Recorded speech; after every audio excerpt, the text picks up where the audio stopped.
जिल्ह्यामध्ये नगरपालिका निवडणुका होत आहेत, आता बैठका तुमच्या सगळीकडे सुरू आहेत. काय परिस्थिती राहील एकदा आघाडीची आणि सगळ्या ठिकाणी आघाडी म्हणून तुम्ही निवडणुकीला सामोरे जाणार आहात? आणि आम्ही आघाडी म्हणूनच सामोरं जायचं आहे आम्हाला.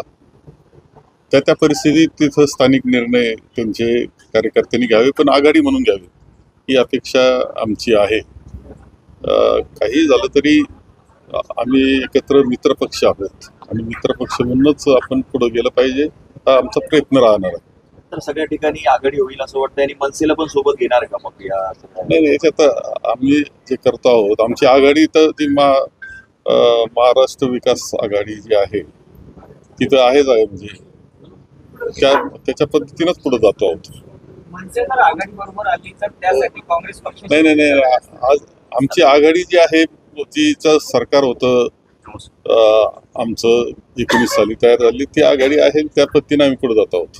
विखे पाटलांनी दावा केलाय की नगर जिल्ह्यातल्या सगळ्या नगरपालिका ज्या आहेत या युतीच्या ताब्यात येतील आणि आघाडीचा तिथं कोणाला करावं लागतं?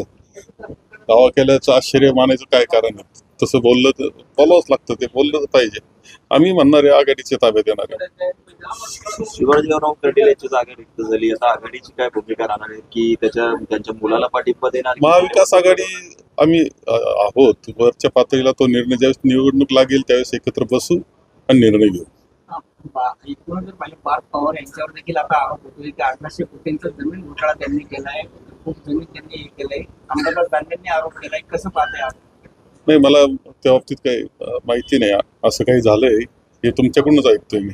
रोहित पवारांनी आरोप केला की आज अधिवेशनापूर्वी मंत्र्यांचे जे बंगले आहेत त्यांच्यावरती कोट्यावधी रुपयाचा खर्च केला जातोय. 8 दिवसासाठी अधिवेशन होतंय आणि हे खरं आहे की प्रचंड खर्च हा बंगल्यांवर चाललेला आहे.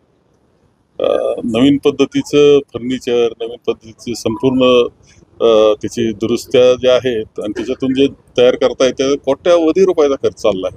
खरं जे दुसऱ्या बाजूला माझा प्रश्न असा आहे की तुम्ही कोट्यावधी रुपये खर्च करता 5 दिवसाच्या अधिवेशना करता. इकडे शेतकऱ्याची काय अवस्था आहे? आकडे मोठे मोठे 1000 कोटीचे सांगतात. आम्हाला 1000 कोटीचा आकडा सांगू नका. आम्हाला एकरी तुम्ही किती दिले आणि त्यामध्ये तो शेतकरी कसा उभा राहणार हे सांगा, असं माझं मत आहे. 1000 कोटीचे आकडे सांगा, फसवे आकडे देऊ नका तुम्ही. स्पष्टपणे सरकारला माझं म्हणणं आहे की फसवे आकडे देऊन आकड्याच्या गोंधळात घालू नका. आम्हाला सांगा की एकरी तो शेतकरी पुन्हा त्याचं जे पीक आहे ते मोडलेलं आहे, तिथं कपाशी होती, तिथं सोयाबीन होतं, तिथं ऊस होता किंवा जमीन खरडून गेलेली आहे, त्याला पुन्हा उभं करायचंय. पहिलं तर ती साफसफाई करावं लागणार आहे. वाहून गेली असेल तर व्यवस्थित करा. जमीन वाहून गेली असेल, खरडून गेली असेल तर त्याचं काय करणार आहात आणि पुन्हा त्याला उभं राहायचंय. तर एकरी सांगितलं पाहिजे की एवढे रुपये आम्ही देऊ. 1000च्या आकडा खोटेनाटे आकडे सांगून बनवाबनवीचा कार्यक्रम करू नये असं माझं स्पष्ट मत आहे. केंद्र पथक देखील आता पाहणीसाठी दाखल झालेलं आहे, वेगवेगळ्या ठिकाणी पाहणी करतायत. काय वाटतं की केंद्राकडून अपेक्षा आहे? पाहणी करा नाही तर काही करा, लवकर पैसे पाठवा असं आमचं म्हणणं आहे. आणि ते असे असले पाहिजे की तो शेतकरी पुन्हा उभा राहायला पाहिजे. एक तर 2 गोष्टी केल्या पाहिजे. ही मदत तर केलीच पाहिजे, परंतु कर्जमाफीचे जे तुम्ही शब्द दिले, तुम्ही परत आता 30 जून सांगायला सुरुवात केलेली. 31 मार्चला शेतकऱ्यांचं वर्ष संपतंय, आर्थिक वर्ष. तुम्हाला निर्णय दिला पाहिजे, तो अगोदर दिला पाहिजे. निवडणुकीच्या अगोदर दिला तर आणखी आनंद आहे, तुम्हाला फायदा होईल त्याचा. त्या तसा निर्णय कर्जमाफी केली म्हणून आणि कर्ज उतरून टाका सगळ्यांच्या डोक्यावरचं, 7-12 आमचा आग्रह आहे. मात्र या पथकाची जी पाहणी आहे ही केवळ फारच होती का? कारण रात्री जाणं, मोबाईलच्या टॉर्च मध्ये पाहणी करणं, खरंच त्यांना कशी पाहणी करायची करावा त्यांनी. आम्हाला एकरी किती रुपये मिळाले मदतीचे आणि किती शेतकऱ्यांना मिळाले हा खरा महत्वाचा प्रश्न आहे. बरं, हा प्रश्न महाराष्ट्रातल्या खूप जिल्ह्यांचा आहे, खूप शेतकऱ्यांचा आहे. कारण एका बाजूला अतिवृष्टी झाली, ढगफुट्या झाल्या, वाहून गेलं, दुसऱ्या बाजूला सतत पाऊस चालल्यानं सुद्धा नुकसान झालेलं आहे. त्यांचं काय करणार आहे तुम्ही?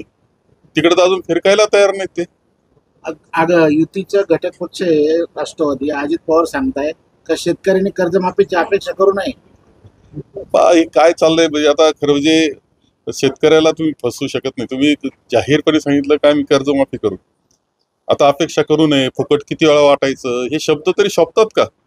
आणि दुर्दैवाची गोष्ट अशी की शेतकऱ्याचा मुलगा म्हणायचं आणि शेतकऱ्याच्या अपेक्षा भंग करायची, त्यांना दिलेल्या खोटे आश्वासन खोटे दे तुमचे. याचा अर्थ तुम्ही फसवायला निघालेत शेतकऱ्याला. बिलकुल बरोबर नाही. जिल्ह्यामध्ये आज बिबट्यांचा मोठा हैदोस सुरू आहे. अनेक ठिकाणी लहान मुलांचा जीव गेलाय, शेतकरी धास्तावलेले आहेत आणि अशा अशी परिस्थितीत अवस्था प्रशासन जेव्हा पूर्वी होतं का प्राण्यांकरता अभयारण्य करावं लागत होतं.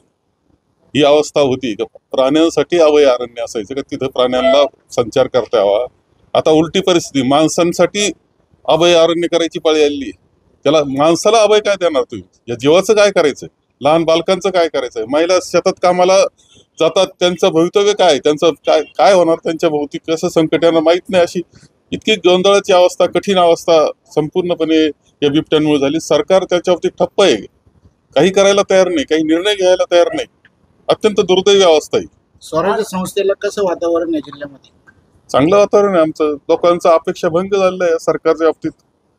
आणि 2-3 वर्ष ज्या पद्धतीचे कारभार हे चालले अधिकाऱ्यांचे, त्यामुळं तर खूपच त्रास लोकांना सहन करावा लागलेला आहे.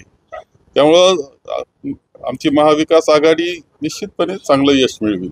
आता नगरपालिका निवडणुका लागताय, आज तुम्ही आढावा बैठक घेताय, एकूणच जिल्ह्यातली जर परिस्थिती पाहिली तर कोणते मुद्दे घेऊन तुम्ही जनतेसमोर? अनेक मुद्दे हो, मुद्द्यांना कुठं म्हणजे खरं सांगतोय तुम्हाला की अधिकाऱ्यांच्या काळामध्ये प्रचंड भ्रष्टाचार वाढलेला आहे. कुठं सीओ होते, कोणी होते, हे सगळे नगरपालिकेचे, यांचा कारभार एक हाती कारभार चालला. लोकप्रतिनिधीच नव्हते, प्रचंड भ्रष्टाचार त्यांनी केलेला आहे. लोकांच्या अडचणीमध्ये भर पाडलेली त्यांनी. इथं वस्तुस्थिती आहे म्हणजे सगळ्या नगरपालिकेमध्ये प्रचंड कचरा कुंड्या झालेल्या आहे सगळ्या नगरपालिकेच्या. तुम्ही पाहिलं तर लोकप्रतिनिधी ज्यावेळेस होते त्यावेळेची परिस्थिती आणि आताच्या परिस्थितीत तुम्हाला जमीन आसमानाचा फरक दिसेल. ही वस्तुस्थिती आहे. अनेक गोष्टी आहेत. भ्रष्टाचाराचा मुद्दा आहे. अंमली पदार्थ प्रचंड वाढ झालेली अलीकडच्या काळामध्ये. जे अंमली पदार्थ राजरोसपणे पानपट्ट्यांवर मिळायला लागले अशी अवस्था आहे. विशेषतः हायस्कूलचे मुलं, लहान वय 5वीचा मुलगा अंमली गोळ्या खाऊन घरी जाणं सुरू झालेलं आहे. ही अवस्था जर दिसते आहे, ते सरकारचं नियंत्रण नाही. या सरकारी संरक्षण या पद्धतीला आहे काय, अशी काळजी आम्हा सगळ्यांना वाटते आहे. 4 वर्ष निवडणुका नाही झाल्या आणि बोगस मतदान भरपूर आहे, तर त्याच्यासाठी आता काय करणार? नाही आम्ही तर दाखवून दिलेलं आहे का बोगस मतदान आहे, 100% बोगस मतदान आहे. आम्ही त्यामध्ये निवडणूक आयोगाला पत्र दिलेलं आहे. निवडणूक आयोग आम्ही स्वतः जाऊन भेटलेलो आहोत, सर्वपक्षीय जाऊन भेटलेलो आहोत. त्यांनी ती दुरुस्ती केली पाहिजे आम्हाला आश्वासनं दिलेले आहेत. आता जे बोगस आता आहे ते रोखण्याचं काम आता निवडणूक आयोग करत नाही, कारण त्याच्या पाठीमागं कुणीतरी आहे. निवडणूक आयोग स्वतः आता स्वतःच स्वायत्तता राहिलेली नाही त्याची, त्याला कुणीतरी चालवतं. ही वस्तुस्थिती ज्यावेळेस दिसते आहे त्यावेळेस आता जनतेला हे काही गोष्टी हातात घ्याव्या लागतील. निवडणूक आयोग म्हणते की जे पोलिंग एजंट त्या ठिकाणी पक्षाचे असतात, मग ते मतदानाच्या वेळेस नाही असं आहे की निवडणुकाची मतदार यादी हा बेसिक डॉक्युमेंट आहे. तुमची निकोप जर निवडणूक पाहिजे असेल, आणि ह्या काळामध्ये असं आहे की आता डिजिटलचा काळ आहे. तुम्हाला किती वेळा दुबार आले तिबार आले हे एका 1 क्लिक जर समजू शकतं, तर निवडणूक आयोग त्या सॉफ्टवेअरचा वापर का करत नाही? त्यांना कोण निर्बंध घालतंय? कोण त्यांना हा सॉफ्टवेअर वापरू नये म्हणून सांगतंय? कुणीतरी आहे असं की त्यांना कंट्रोल करतंय निवडणूक आयोगाला, आणि त्याच्यातून ते ही बोगस असलेली नावं तसेच ठेवण्याचा प्रयत्न हा निवडणूक आयोगाचा स्वतःच आहे असं वाटून जातं. डबल स्टारचा निर्णय निवडणूक आयोगाने घेतलाय, तर कसं पाहता त्या निर्णय? काय आता तुम्ही कसं अंमलबजावणी करता, आमचं लक्ष आहे त्याच्यावर. आम्ही जाणीवपूर्वक लक्ष ठेवू. फक्त आश्वासनं चालणार नाही. निवडणूक आयोग आता खरं म्हणजे केंद्रीय निवडणूक आयोग असं आहे की त्यात आता पक्ष स्थापन करायला हरकत नाही असं वाटून गेलं. राहुलजींनी आरोप केल्यानंतर ते उत्तर ज्या थातूर मातूर उत्तरं देत आहेत, चुकीचे उत्तरं देत आहेत. म्हणजे एखाद्या राजकारण्यानं उत्तर द्यावं असं जर निवडणूक आयोग उत्तर देत असेल, त्यांनी खुलासा केला पाहिजे, स्पष्टीकरण केलं पाहिजे.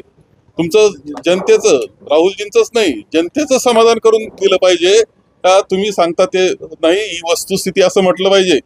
त्याऐवजी ते राजकारण्यासारखे आरोप करतात चुकीचे. एकदम ही संपूर्णपणे लोकशाहीची दिशाच चुकीच्या दिशेने जात आहे. बिहारचा आज पहिल्या टप्प्याचं मतदान पार पडतंय. काय परिस्थिती राहील आणि भाजप किंवा नितीश कुमारांना पुन्हा दिल्ली जनता स्वीकारेल असं वाटतं? तेव्हा सगळं आता लक्षात येत आहे की भाजप आहे, नितीश कुमार आहे, त्यांचं NDA याच्या विरोधात गेलेत लोक. लोकांना वस्तुस्थिती कळालेली आहे. तुम्हाला लक्षात येईल तिथे एक वेगळं आता चित्र उभं राहिलं दिसेल. देशाच्या पुन्हा आता बदलाला सुरुवात झाली, राजकीय बदलाला. काही दिवसामध्ये राज्याचे बदल दिसतील, केंद्राचे बदल तुम्हाला झालेले दिसतील. थँक्यू. मला आहे जर तो माहितीच नाही तुम्ही काय बोलणार आहे. आरोप झाला तेच माहित नाही. कारेगाव पार्क येथील सरकारच्या कुठं आला हा कारेगाव पार्क? पुणे जिल्हा कोरेगाव पार्क ते आता मला ते कारेगाव माहित नाही, कोरेगाव माहित नाही. 40 एकर जमीन कंपनीच्या नावावर केल्याचा आरोप जो आहे तो करण्यात येतो आहे. पुण्यातील कारेगाव पार्क परिसरातील कोट्यवधी रुपयाची सरकारी जागा हडपल्याचा डाव, सातबाऱ्यामध्ये बदल करत 5 पवारांच्या कंपनीला ही जागा द्यावी. आता याच्यात असं आहे का कोणी केला असेल आरोप तर चौकशी होईल. काळजी करायचं काय कारण आहे? आपण एवढं काय त्याच्यामध्ये आरोप.